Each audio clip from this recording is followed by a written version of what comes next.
Hello friends, అందరికీ నమస్కారం. Welcome to SVPR tax channel. Okay, ఈరోజు మనం ఒక ఆసక్తికరమైన విషయాన్ని లోతుగా విశ్లేషిద్దాం. బేసిక్గా ఒక వ్యక్తి ఆలోచనలు, చిన్ననాటి అలవాట్లు, అలాగే ఇతరులపై విధించే నియమాలు మానవ సంబంధాలను ఎలా దెబ్బతీస్తాయో మాట్లాడుకుందాం. అవును, ఇది చాలా ముఖ్యమైన విషయం. మ్మ్. ఈ మూల సమాచారం ద్వారా మనుషుల మధ్య స్వేచ్ఛ, కమ్యూనికేషన్ ఎలా ఉండాలో అర్థం చేసుకోవడమే మన ముఖ్య ఉద్దేశ్యం. Let's unpack this.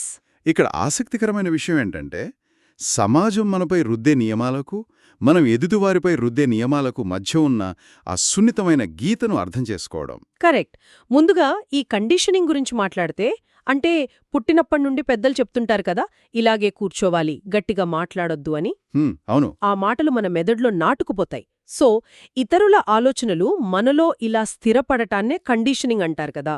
ఎగ్జాక్ట్లీ. అయితే అసలు సమస్య ఎక్కడొస్తుందంటే, ఆ కండిషనింగ్నే 100% సరైనది అని మనం నమ్మేస్తాం. రైట్. పెద్దయ్యాక ఆటోమేటిక్గా ఇతరులపై కండిషన్స్ విధించడం మొదలు పెడతాం.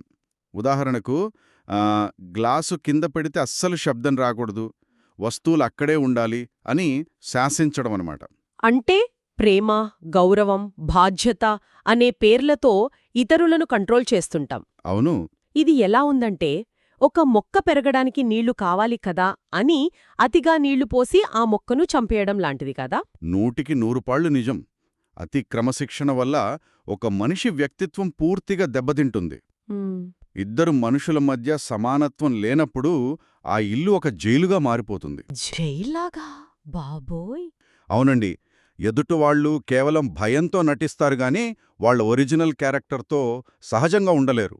వాళ్ల స్వేచ్ఛను మనం లాగేసుకుంటున్నాం. సో ఈ విశ్లేషణ అంతా చూస్తుంటే మరి వాళ్లతో ఎలా మెలగాలి అనిపిస్తుంది? దీనికి పరిష్కారమేమిటి?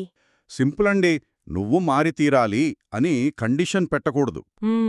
దాని బదులు ఇలా చేస్తే బాగుంటుందేమో, ఒకసారి ఆలోచించు అని సలహా ఇచ్చే కమ్యూనికేషన్ స్కిల్స్ ఉండాలి. అవును కదా. ఎదుటివారు వాళ్లలాగా ఉండే స్వేచ్ఛనివ్వడమే నిజమైన ప్రేమ. ఖచ్చితంగా. మూల సమాచారంలో ఉన్న ఆ ధ్యానం ఉదాహరణ చాలా ఆసక్తికరంగా ఉంది. మెడిటేషన్ గురించి. అవును. ఒక తండ్రి ధ్యానం చేస్తున్నప్పుడు ఇల్లంతా నిశ్శబ్దంగా ఉండాలనుకోవడం ఇతరులను హింసించడమే అవుతుంది. నిజమే. చుట్టుపక్కల ఎన్ని శబ్దాలున్నా తన శ్వాస మీద ధ్యాస పెట్టగలగడమే అసలైన ధ్యానం అంటారు. అంతేగాని పక్కవాళ్లను కంట్రోల్ చేయడం కాదు. ఇంకో అద్భుతమైన విషయం ఏంటంటే, ఒక వారం రోజుల పాటు కుటుంబ సభ్యులపై ఎలాంటి కండిషన్స్ పెట్టకుండా వదిలేస్తే చాలా మార్పు కనిపిస్తుంది. Wait, really? ఎలాంటి కండిషన్స్ లేకుండా వదిలేస్తేనా? అవును. వాళ్ళు ఎలాంటి భయం లేకుండా చిన్నపిల్లల్లా సంతోషంగా ఉంటారు. ఆ స్వేచ్ఛ వాళ్లను అలా మారుస్తుంది. వావ్! ఇదంతా వింటుంటే ఒక విషయం స్పష్టమవుతోంది. ఇతరుల ఆలోచనలు మనలో నాటుకుపోవడం కండిషనింగ్. అయితే మన ఆలోచనలు ఇతరులపై రుద్దడం కండిషన్స్ అన్నమాట. ఎగ్జాక్ట్లీ. బంధాలు బాగుండాలంటే ముందు మనం ఈ కండిషన్స్ పెట్టడం మానేయాలి. చాలా కరెక్ట్గా చెప్పారు. సో దీన్ని బట్టి ఒక లోతైన ఆలోచనతో ఈనాటి విశ్లేషణను ముగిద్దాం. చెప్పండి.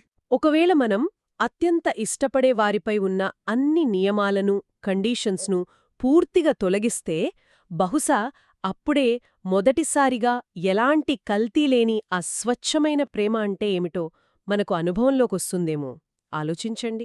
ఈ వీడియోను ఓపికగా చూసినందుకు మీకు ధన్యవాదాలు. ఈ వీడియో కనుక మీకు నచ్చినట్లయితే లైక్ చేయండి, షేర్ చేయండి, సబ్స్క్రైబ్ చేయండి. మీ అభిప్రాయాలను కామెంట్ రూపంలో తెలియజేయండి.